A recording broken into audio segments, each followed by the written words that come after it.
No, but let's just do it and see what happens. We are going to have to re-record this, I promise.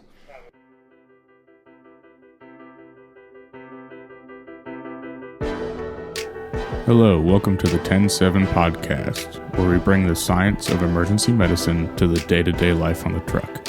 So sit back, relax, and join us for our conversations.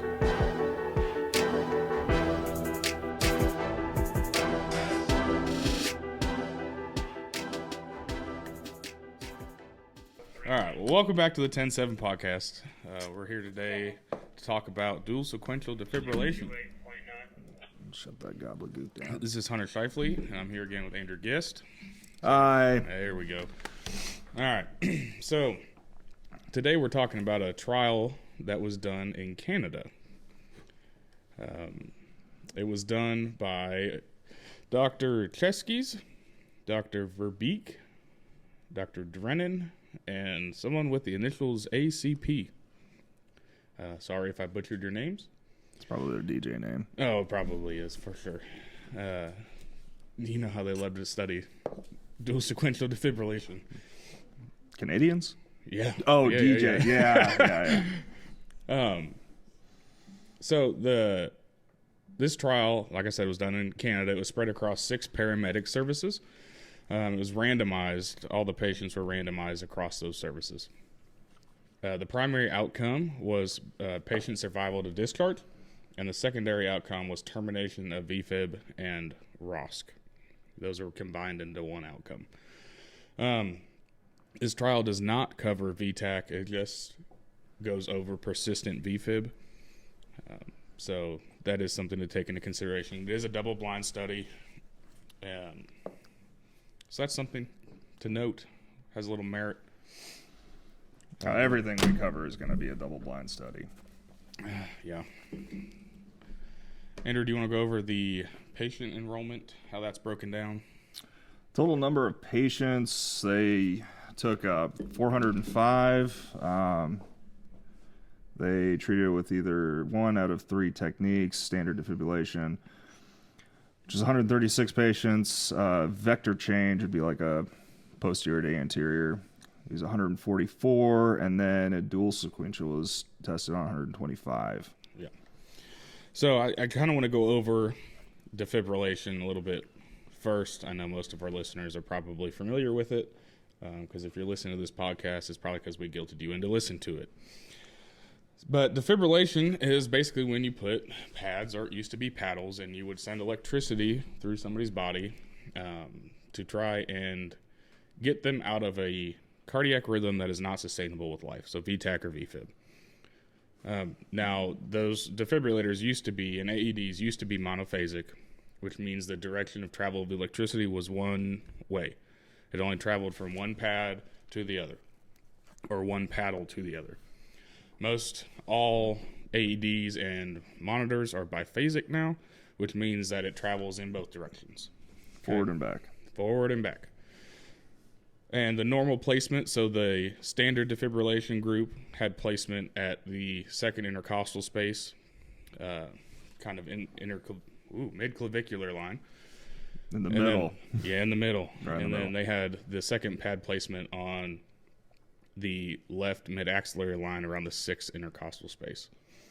The vector change group, like Andrew said, is the anterior-posterior positions. And then the dual sequential is both of those positions at the same time.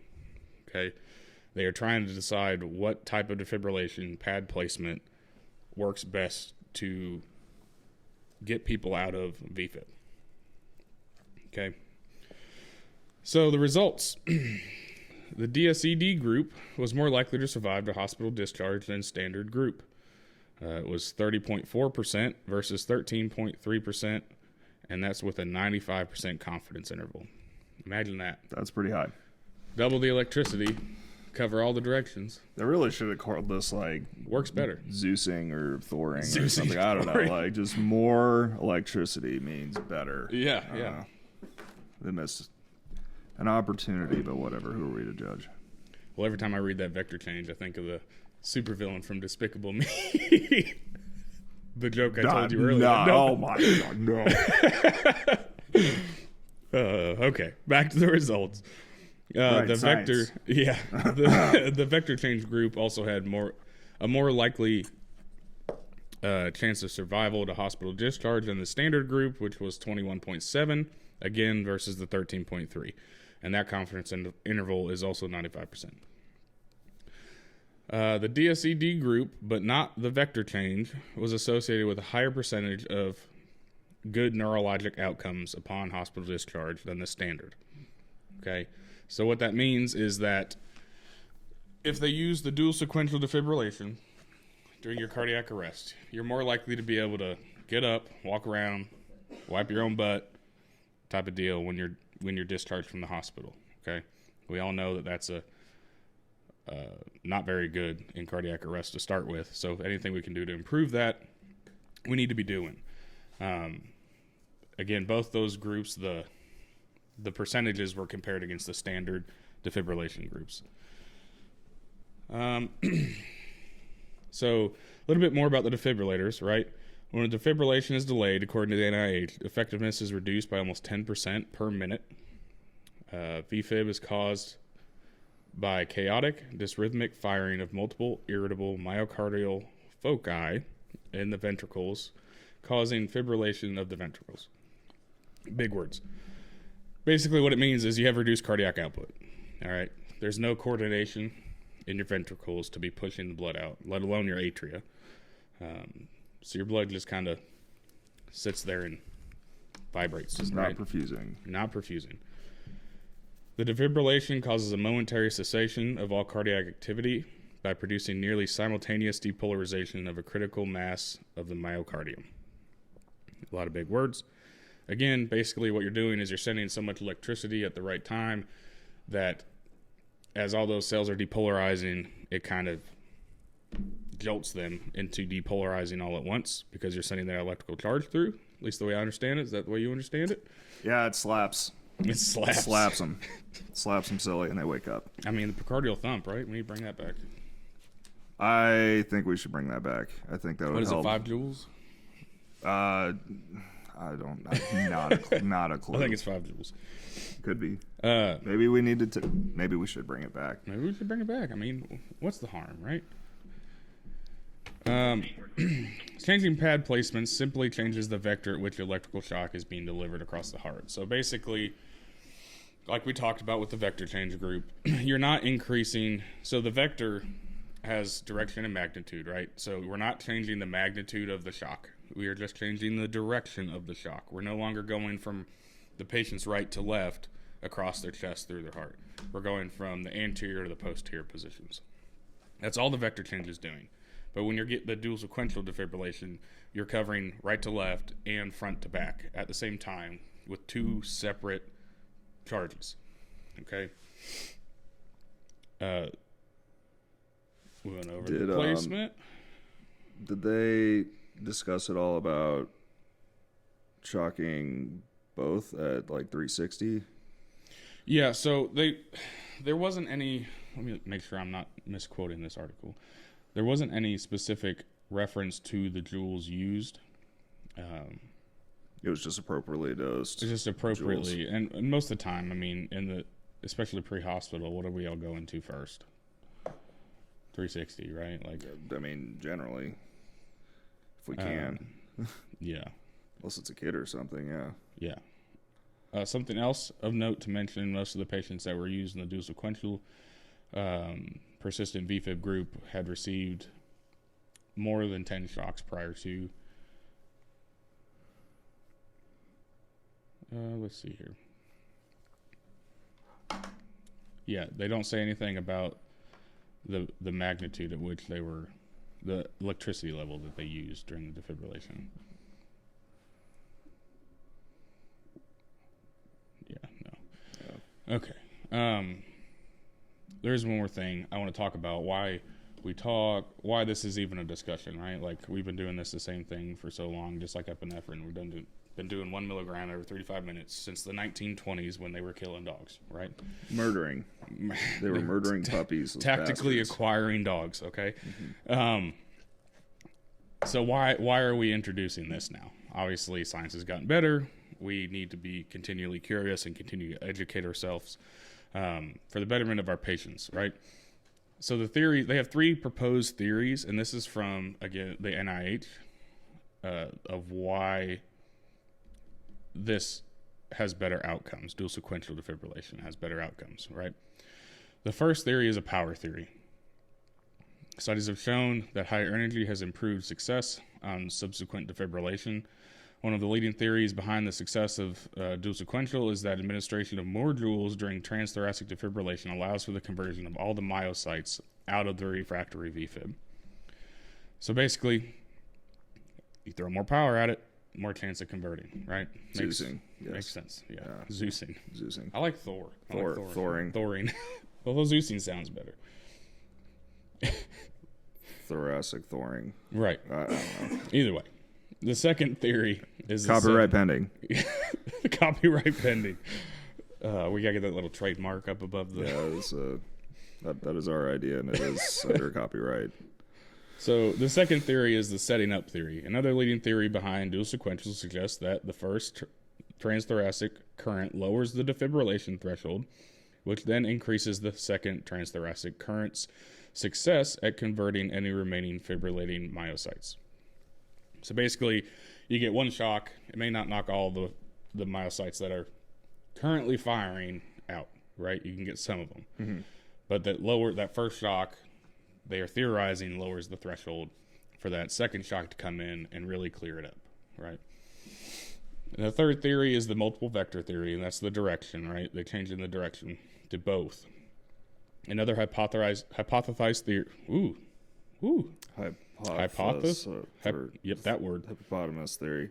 Hippopotamus theory behind dual sequential directly applies to the 2 proposed theories above and suggests that application of multiple defibrillator pads increases the number of vectors the electrical current can use to reach the myocardium.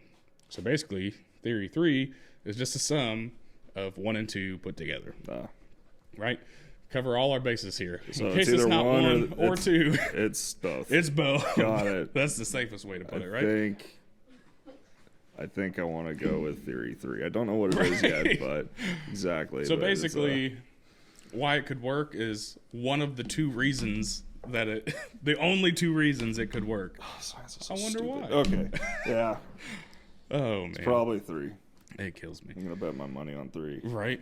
I think we put a DraftKings bet on that. Yeah. Maybe on my bookie. What's the over-under on that? I don't know. We can find out. Jamie, make that happen. I don't know who Jamie is. Who are you talking to? We've got a Jamie. Everybody's got a Jamie. It's a producer. Oh, we got a producer? Yeah. And it sounds like this? Yeah.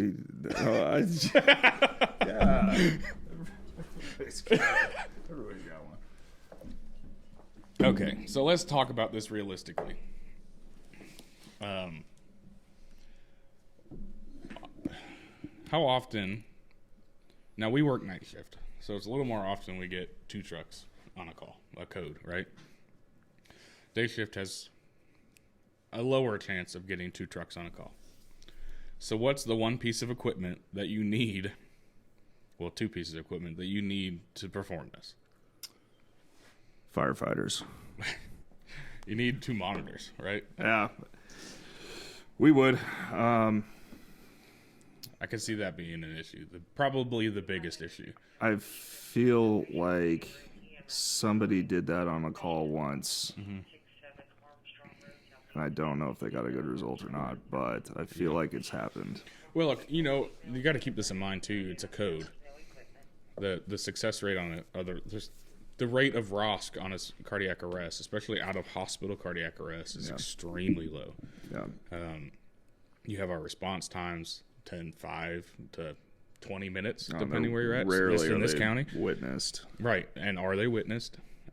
And does the bystander or family member do CPR until we get there? 5% of the time we've actually got bystander actually doing adequate CPR. There's so many variables that go into whether you're going to get ROSC in this patient, let alone survival to patient discharge. Yeah. Or good neurological outcomes. Good neurological outcome. Right. How much epi did they get?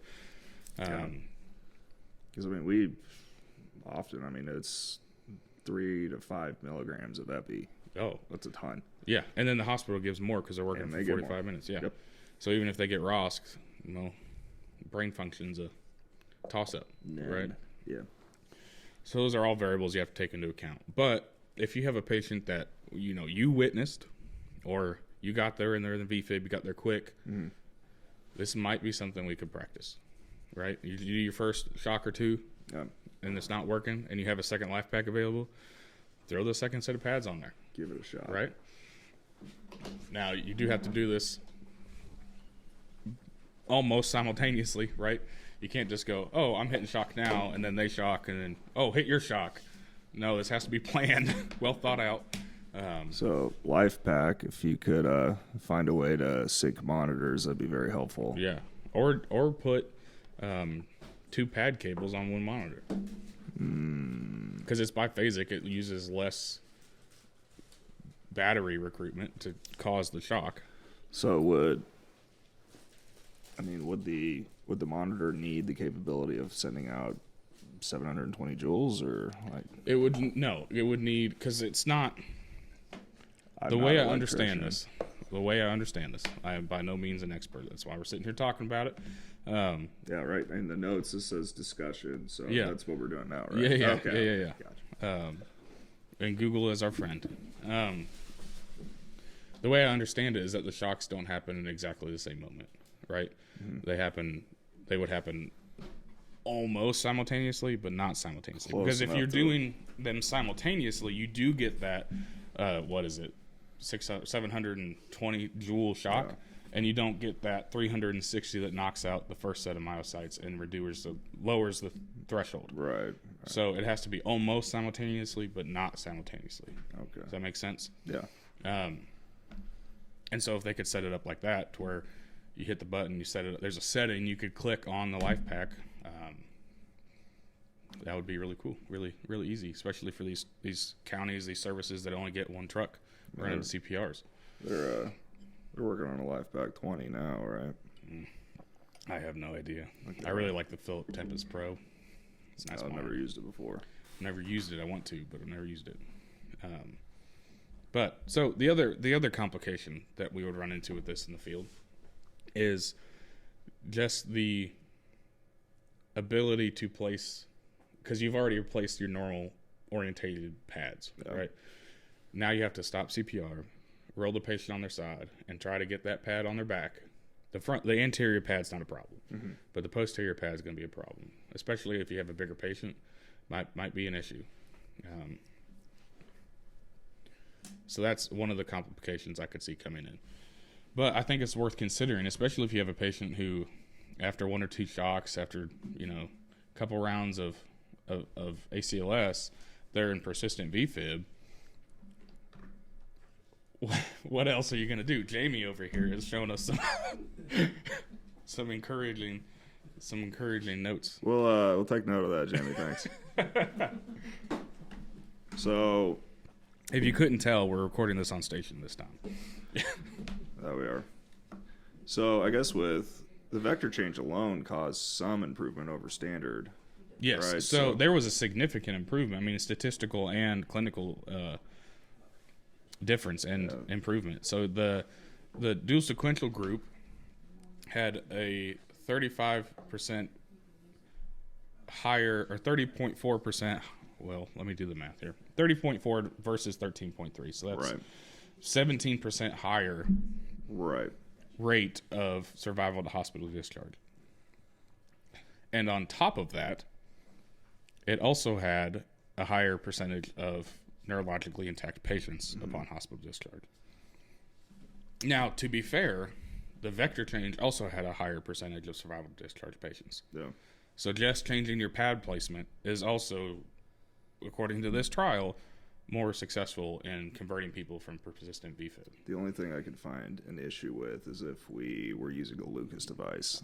Yeah, the suction cup might be a problem. Might be in the way. That's where you get your firefighters, right? We do have those. They get electrocuted all the time. That should be okay. Yeah. Well, I mean, you're going to be pausing the Lucas. You'd probably have to pause the Lucas to shock it. I don't know. It might damage the cables. Well, as far as I guess I was thinking about placement just because that suction cup is so big. It might Yeah. get like real estate space. You're running out of space there. You probably have to lift it up, put it down, and reset the Lucas. Yeah, I don't know. But also more complications. But I think that's the biggest, the two biggest issues is one, having two monitors, and two, being able to place the anterior posterior pads. So if the moon's a line, you get it right. Yeah. And you think about it, because these are chaotic scenes, right? Oh, they shouldn't be, but yeah, they are. They can be chaotic scenes. You know, you got family hooting and hollering at you. You got coworkers that can get excited. You can get excited. You know, the old saying goes, it's either chaotic or cake. Yeah, right. I'm pretty sure somebody said that. And if it's cake, you're not going to have to use this, right? Right. So I think you just got to remember it. And I think it's good that they did this trial, especially out of hospital, and did this trial because it shows that it can be done and that it has a higher success rate of saving these people. Yeah. Well, I say saving lately because not everybody comes out with a good neurologic outcome or survives to patient discharge. But, right. I mean, better than the standard. Right. Which is also starting to change, like with the epi and epi drips versus epi pushes and all that. But I just thought it was interesting. Wanted to talk about it. Sorry this podcast came so late from the first one. We'll try to be more timely from now on. It's a little hard. Me and Andrew work opposite schedules. So basically one of us has to be on vacation or we come to the station to do it. So you may be hearing more like this. But Andrew, anything else you have to add? No, maybe we'll get a call and we'll tell you about it and we'll see. Yeah, give it a try. We'll give it a shot. All right. Thank you guys for listening. If you have any trials you want us to go over or you want to come on and talk about a call or anything at all, just let me know. We'll have you on.